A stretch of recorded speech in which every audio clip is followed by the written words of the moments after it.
Online gaming పేరుతో అమాయక ప్రజలను మోసగించి కోట్లు దోచుకుంటున్న ఘరానా నేరస్తుని సైబర్ క్రైమ్ పోలీసులు అరెస్ట్ చేశారు. డఫాబెట్ అనే ఆన్లైన్ గేమింగ్ నిర్వాహకులతో కుమ్మక్కై అమాయక ప్రజలను మోసం చేస్తున్న ఒక ముఠాను పోలీసులు ఎంతో చాకచక్యంతో పట్టుకున్నారు. వీరు Dafabet online gaming website లింకును social మీడియాలో పంపిస్తారు. తక్కువ సమయంలో అధిక లాభాలు పొందవచ్చని, లక్షలలో సంపాదించవచ్చని ఆ లింక్ సారాంశం.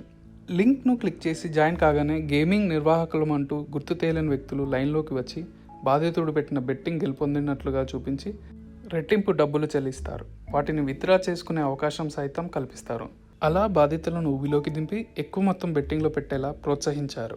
ఆ తర్వాత డబ్బు గెలిచినట్లు చూపించి విత్డ్రా ఆప్షన్ క్లోజ్ చేస్తారు. ఇదేంటని ప్రశ్నిస్తే మరికొన్ని టాస్క్లు పూర్తి చేస్తే మొత్తం డబ్బును ఒకేసారిగా విత్డ్రా చేసుకోవచ్చని కండిషన్ పెడతారు.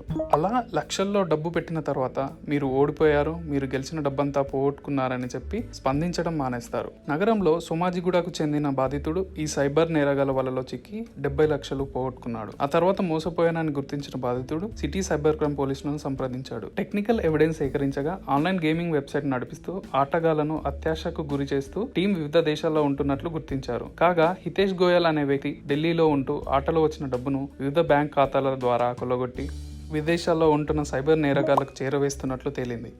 దాంతో పోలీసులు హితేష్ గోయల్ను అదుపులోకి తీసుకున్నారు. అతని కార్యాలయంలో ఉన్న 1,40,00,000 డబ్బును స్వాధీనం చేసుకున్నారు.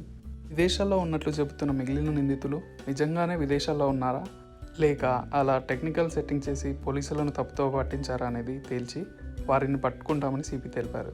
గేమింగ్ మోసాన్ని వెలుగులోకి తెచ్చిన టీంను సిపి అభినందించారు.